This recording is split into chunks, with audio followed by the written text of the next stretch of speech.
Okay, so really happy to be here. And again, thank you, Fraser. As you can see, I'm sharing the fact UCLA is turning 100 this year. So it's a whole year of a party. Come and visit us. Let's see if I can do that. I probably can make a couple of statements that will not be controversial. The first statement is that I posit that having passed 20% of the 21st century, science today, chemists, have the ability to encode in a molecule shape, size, a number of properties, melting points, color, supramolecular interactions.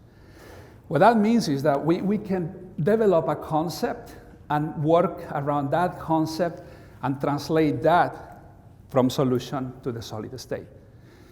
In other words, many of the beautiful things that we've heard that can be accomplished in solution with proper molecular design can be translated into the solid state. Why the solid state, right? So then gave me a great opportunity again to be controversial. The act of crystallization is the act when you reduce the statistical entropy of a system from a very large number to a very small number. Of course, nothing is violated because you're taking advantage of the entropy of mixing. So there is a concept, in fact, entropy will increase overall.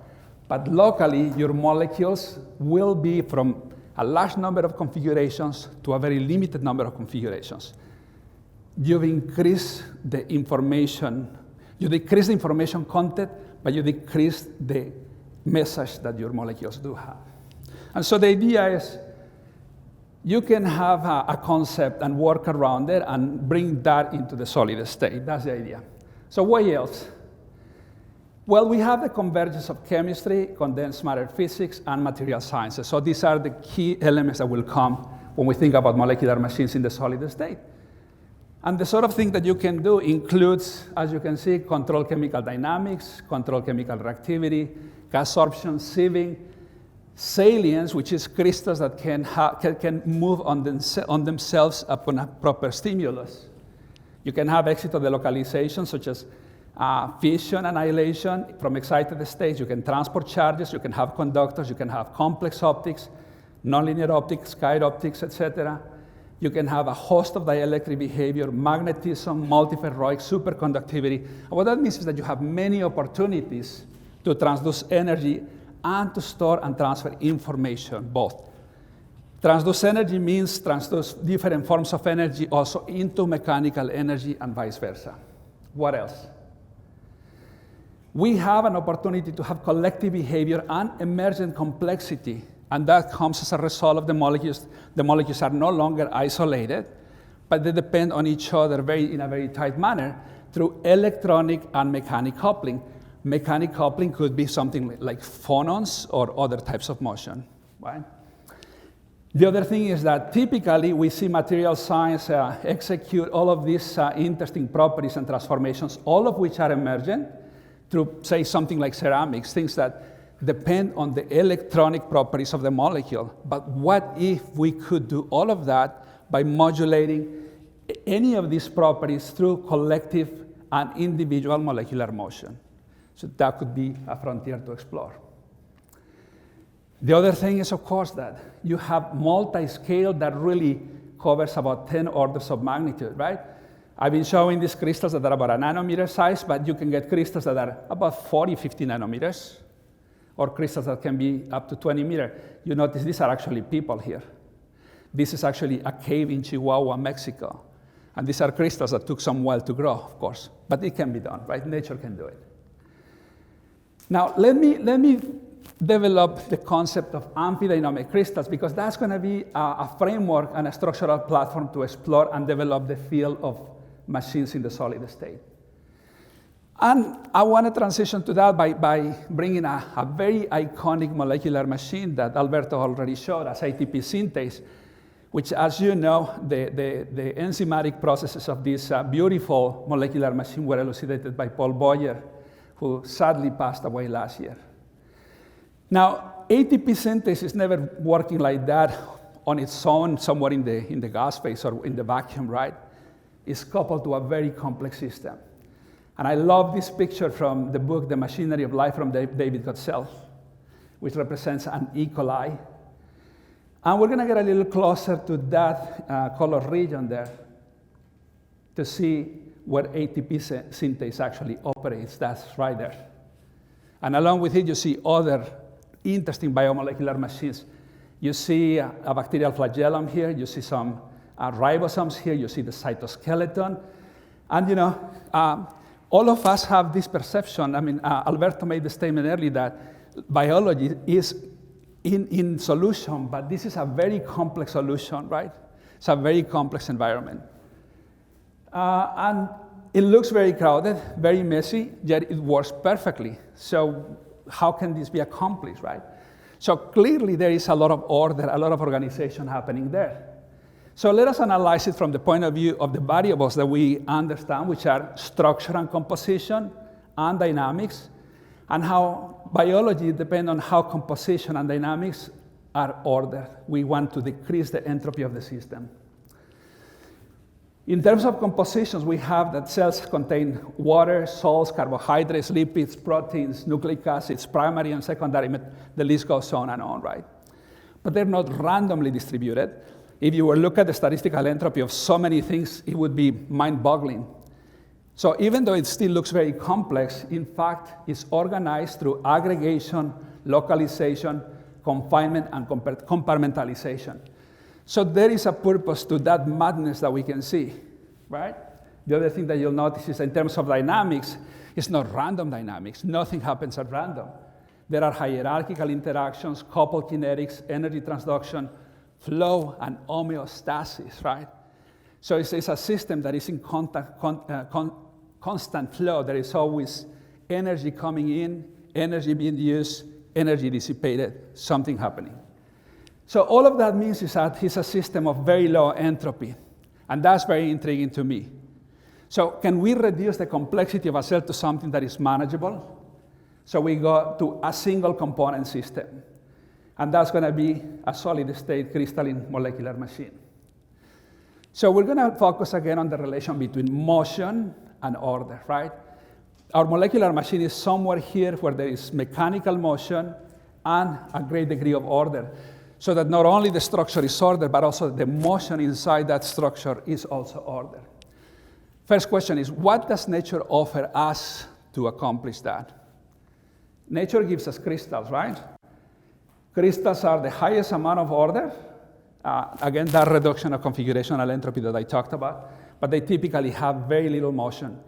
All the kinetic energy of the system, translation, rotational, conformational motions, have been reduced to phonons, small amplitude vibrations. What else does nature give us? Well, as in nature, as you increase the amount of motion, you lose the amount of order. You transition from crystals to plastic crystals to liquid crystals until you get to liquids, right? And you can make glasses. But we need this corner, but that corner is not provided by nature, right? So the concept is that we, through structurally encoded motion and structurally encoded order, should be able to make crystals that have those two components, which is what we call amphidynamic crystals. So structurally encoded motion and structurally encoded order will bring emergent function. And the question is, how do we decode that? Good. Well, we've been working at this for about 10 years, now maybe 15, and we've been asking, what are the structural elements or the design elements? One place to find is a recent JOC article from Morgan Howe, where we say the requirements are either free volume, volume-conserving motions, or gearing. That's what you need to have motion in a solid. And these are a couple of examples, right? And here you see an image that we use a lot that really was the first object that inspired us. Again, information is encoded at the molecular level, but that can be brought into the solid state, and that function can be translated from solution into the crystal. Now, of course, we're here to celebrate the fact that the concept of using molecular motion and the free volume conditions has been explored in a beautiful way recently. And I strongly recommend that you take a look at this great review from Steve Love that appeared earlier this year, where these examples have been covered. Gorgeous crystals, as you can see. And we have molecularly interlocked molecules, a Feringa rotor from both the Love and Stoddart groups, and also from Ben Feringa. So this can be done, right? The concepts that you develop in solution through molecular design can be brought into the solid state. In our case, again, you see, there are elements of design that are available to all of us in chemistry. We wanted to design a molecular rotor, and we wanted a trypticene in particular, so this is a trypticene. And so we designed the structure that will bear the trypticene rotors, got a crystal structure. Notice that there were solvent molecules inside. We were interested in looking at the properties of the molecules within that crystals. And this image is just to let you know that there are many techniques that are very accurate to measure dynamics, rotational motion, and otherwise in the solid state.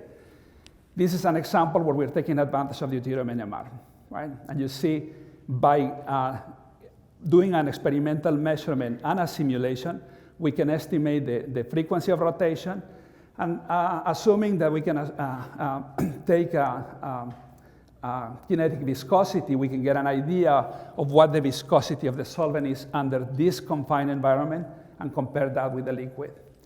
We can also look at molecular dynamic simulations to give us an idea of what this is going to look like. In this case, you see there is one DMF molecule highlighted here.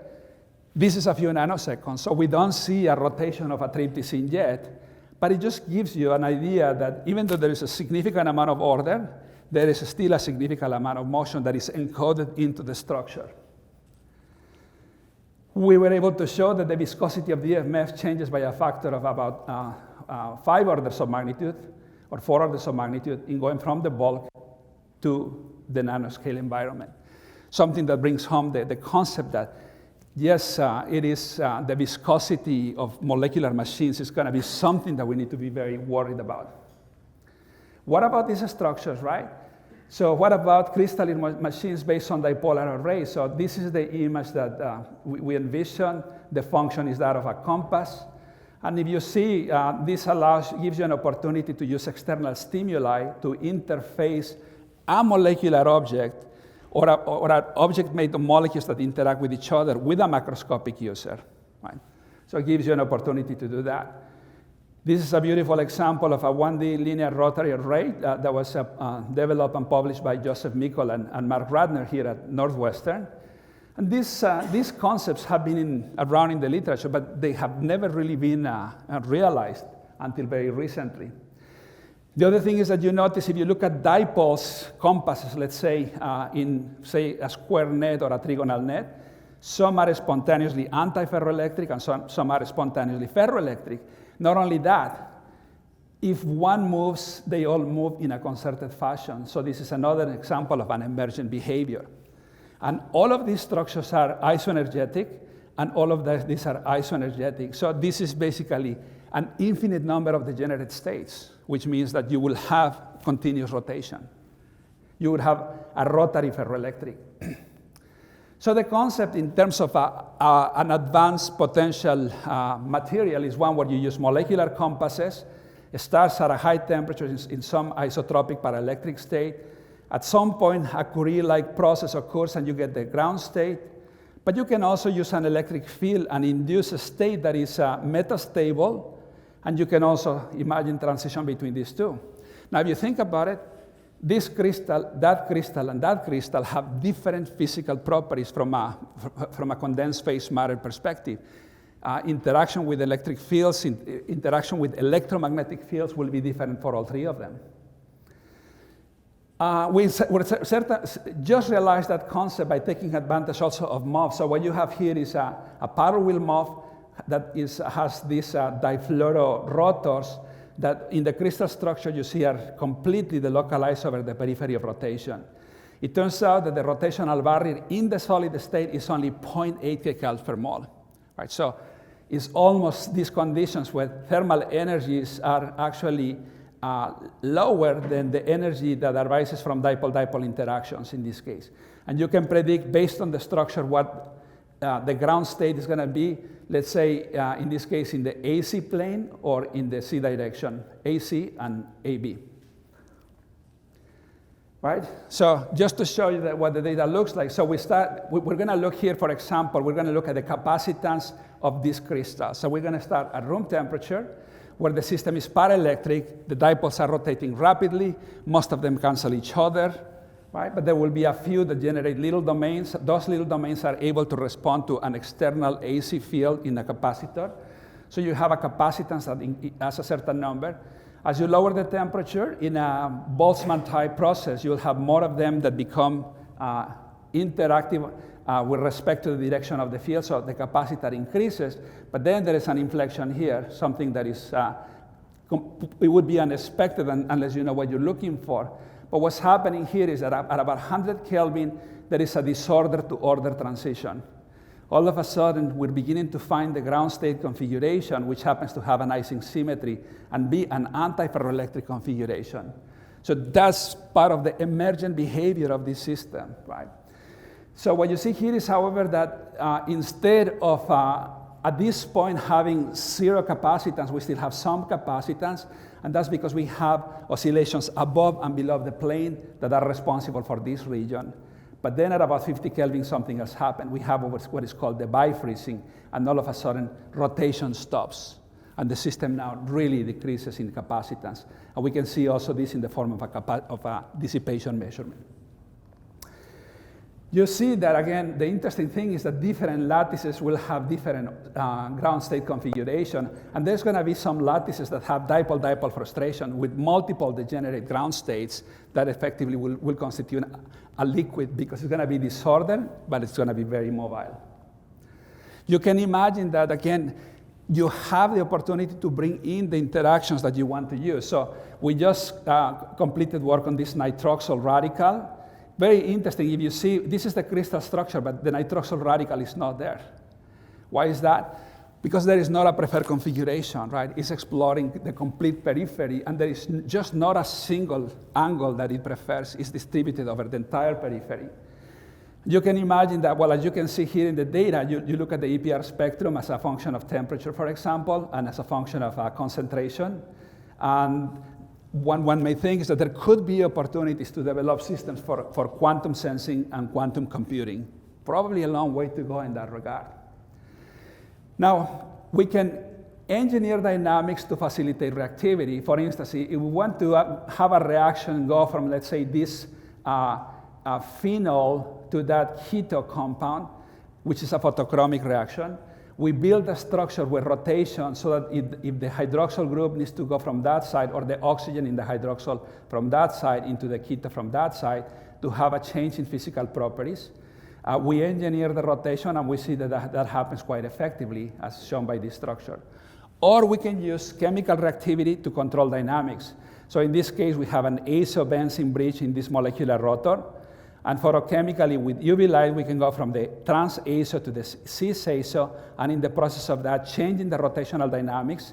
The cis is slow, the trans is fast. So you can think of this as a molecular brake or a molecular clutch or whatever, right?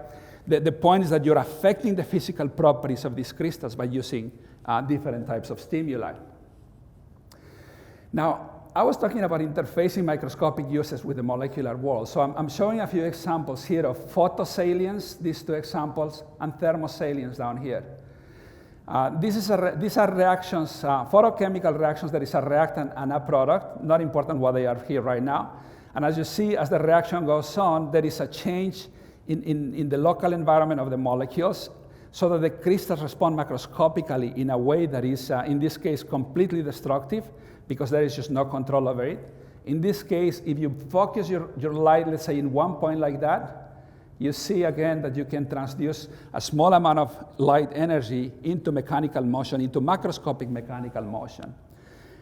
This example, which just was published recently in Matter, has eventually you will see that there is a crystal that you heat it up, as shown here, and it just jumps over, and then when it cools down, it goes to the same state, and then if you cool it, heat it again, you can cool and heat and have this jumping crystal go from the hot surface to a cool surface, and then you change the heat and go in the other direction.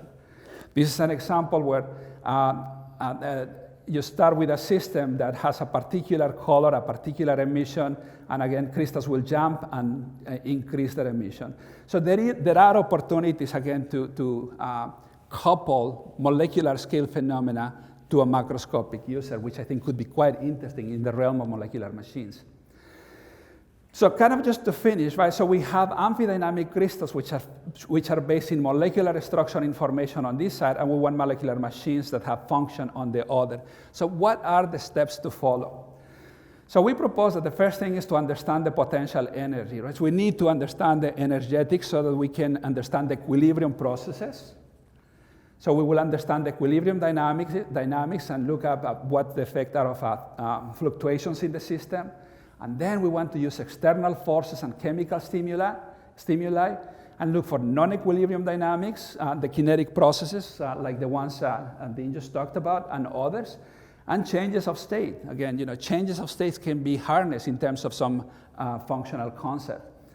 All of that, again, can give rise to work information on an energy transduction, and that can help bring molecular machines and or smart materials.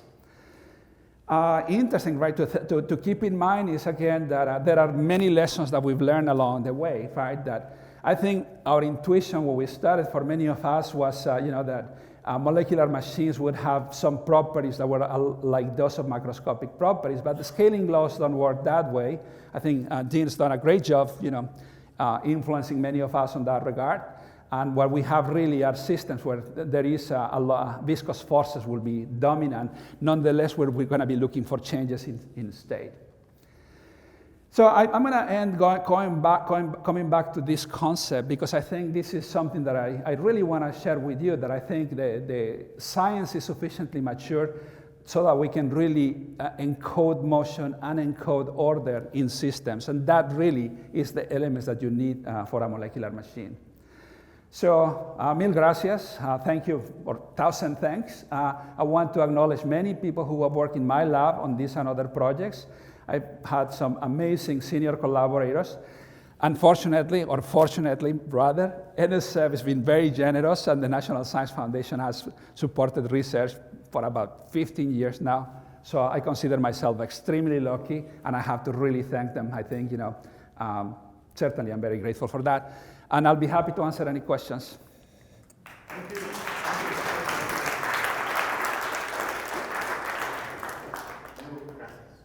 Okay. Questions? Here we are.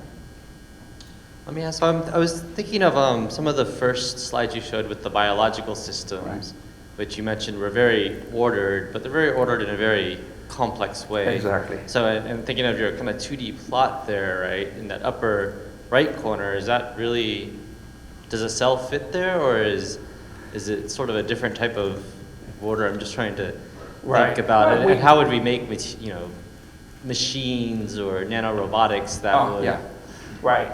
I think that is, this is it, right? One more. Right. So it is, I believe it is about having the right composition in the right structure, and that will lead to the correct dynamics. So, I think these are truly the elements that we're going to need to understand how to control. As I mentioned earlier, we're really looking at, in terms of this dimension, we're right here. We're at one component, right? But as you increase the number of components, the complexity will increase. So I will argue that, if you look from an entropy perspective, this is a very low entropy system, because you have to compare that with the many other configurations that it could adopt. And to have that one configuration, which is not unique, it's a family of configurations, right? But it's still an extremely low entropy system. And the entropy comes in terms of the structure and the dynamics of the system. So that would be kind of my thought. Yeah. So you showed the lovely rotors of Miguel and Ratner. Yes. Were the computations were done with a high Reynolds number, as I recall.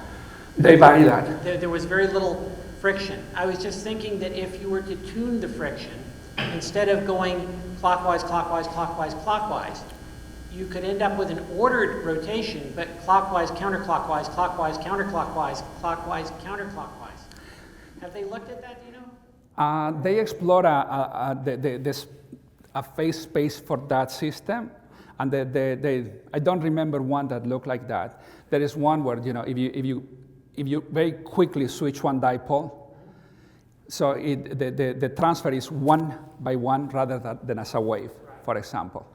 So they look at different domains and they're different, you know, low Reynolds or Reynolds numbers, and it's different. But there is one where you go and then it's very sluggish, and then it just stops and ends up at some point that is somewhere in between.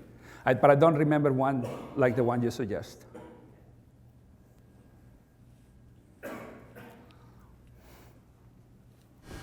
Beautiful talk. I have one question. How do you see the future, the application of amphidynamic crystal in soft robotics? In soft robotics? Well, we're now beginning to learn a lot about how the salient behavior, right? Both thermosalient and photosalient. And it is, so the macroscopic motion of crystals relies on having non-homogeneous structure. So there needs to be a structural change on one side of the crystal that basically acts as a bilayer, and then that produces internal strain, and that can be, leads to macroscopic motion. There is a really beautiful example by Masahiro Irie, actually published like in 2008 or 9, where he showed that you can use one of these salient crystals and with that actuate a gear. So a macroscopic gear that is actuated by a crystal, and you do that at a distance with light. That's one of the most elegant examples of how you might use this. That's right. More questions? One more question is, the rotor molecules you have in amphidynamic crystals are very simple molecules, right? Simple, small rotors. So are you thinking to increase the complexity of the system? Yeah, well, one way to increase the complexity is rather to reduce the complexity. So if you increase the symmetry order or the axial symmetry, rotation becomes faster. You have many more states. So you make it more complex, but at the same time simpler by increasing the symmetry, for example. But there are untapped challenges like correlated rotations, for example. When two rotors are completely geared, for example, that's something that hasn't been done. So there are opportunities to look for more complex behavior.